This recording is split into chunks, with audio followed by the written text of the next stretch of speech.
On October 23rd, 2021, I competed in the Scales Reopen Yo-Yo competition, and I placed 12th.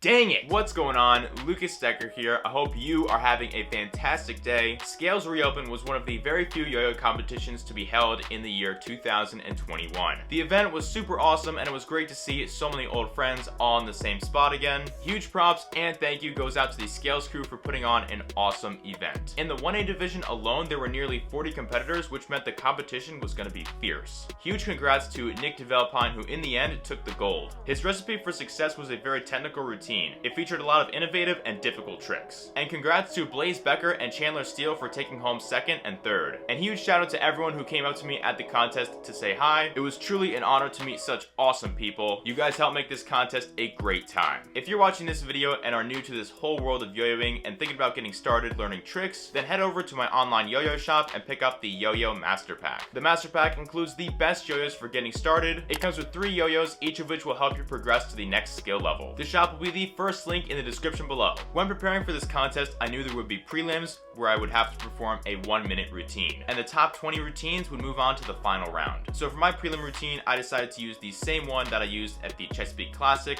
earlier this year. I knew the routine pretty well and I was able to hit it quite consistently. However, this contest used a different judging system, so I was a bit skeptical of whether or not I'd make it to finals. And speaking of finals, which is a 2-minute routine, I prepared my final about a week and a half before the contest, which was rather unwise on my part considering I was not familiar with the different judging system and I still needed to practice it to get the routine consistent. So I said, forget it, I'm not gonna worry about studying the Scales judging system. Instead, I'm just gonna make a routine like I normally would that caters to the traditional judging system. I figured if anything, it'll be good stage practice, and it'll be an experiment to see just how different the Scales judging rules are compared to the traditional judging rules. So about a week and a half later, it's the day of the contest. Soon enough, prelims began, and 37 routines later, it was my turn to perform. As usual, I got a little jittery and nervous performing on stage. However, I managed to hit my freestyle with only a few minor mistakes, which was quite the relief. And now, all I could do was wait for the results.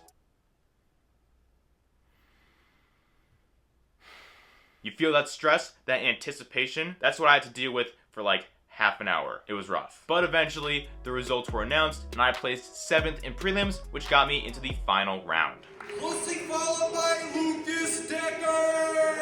And I needed to make sure that I practiced my finals routine before I went on stage again. But practice would have to wait because it was time to prepare for the team battle. Team battle has multiple teams of 3 competing against each other for first place. Each team consists of 3 players who are all under the same sponsor. Jerry Carbano, Ryan Kim, and myself made up Team YoYoFactory. The 3 players from each team go on stage at the same time and are given 3 minutes to perform tricks. However, only 1 member at a time is allowed to perform on the stage. It was up to each team to split the 3 minutes amongst its members however they wanted. I've never done something like this before, so I was super stoked. However, it was all our first time doing a team battle, and we only had a few hours to choose our song, pick our tricks, and practice. Shout out to Eves for helping us pick a song, keeping our team organized and in check. When team battle started, YoYoFactory was up first. Jerry kicked us off with some mesmerizing tech tricks, followed by Ryan with some amazing flow and bangers, and I was up last, so I tried my best to finish us off strong. And in the end, we absolutely crushed it with a 2nd place finish.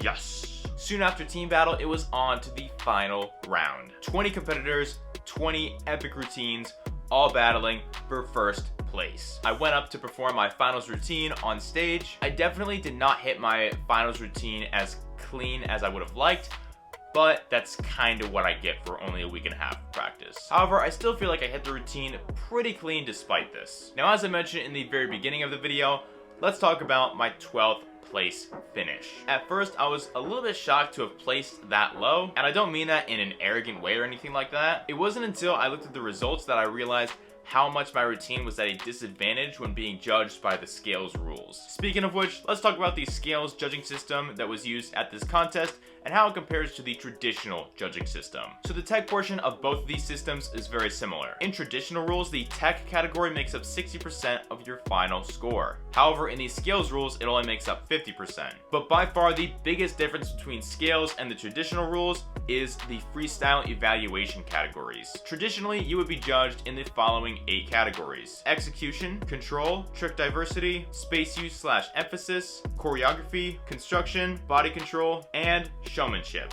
However, Scales Rules does not use any of these categories, with the exception of Choreography, which has been renamed Musicality. According to the contest website, Musicality evaluates how well the player choreographed their tricks and overall freestyle to the music that they used. Routines with a higher Musicality score seamlessly reflect the nature of the music selected by the player. In addition to Musicality, the other categories consist of Zoning, which is the category that revolves around the space the player occupies within their tricks; Rareness, in which routines with a high rareness score will demonstrate new and innovative yo-yo tricks and trick techniques; Complexity, which assesses the level of complexity in the trick set of the competitor; and the Risk category that is said to provide extra value to players who go out of their way to perform tricks that are significantly more difficult than standard tricks. So how did my freestyle, which was based on the traditional rules, translate to the Scales Rules? Yeah, not very well. If you guys want to see my finals routine for context, I'll have it linked in the description below. In the Rareness category, they gave me a 2 out of 10. For Zoning, they gave me a 6 out of 10. For Musicality, they gave me a 9.45 out of 15. For Risk, they gave me a 3.3 out of 10. And for Complexity, they gave me a 1 out of 5.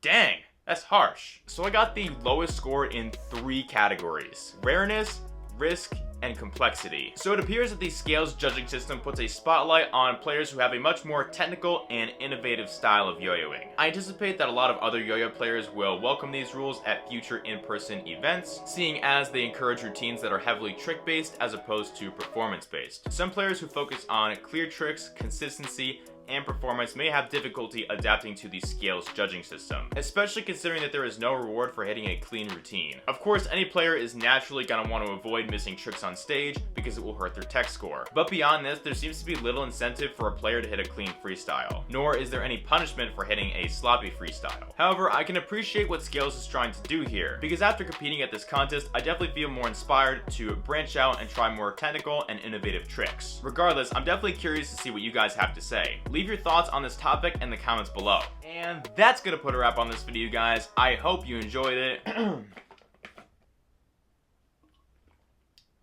Excuse me. I know you enjoyed it. Guys, be sure to like this video and subscribe to the channel so you don't miss out on any future content. Leave your thoughts on the video in the comments below. I always love getting feedback. And if you were at this competition, leave a comment below as well. Thank you so much for watching. Have a fantastic rest of your day, and I'll be talking to you very soon.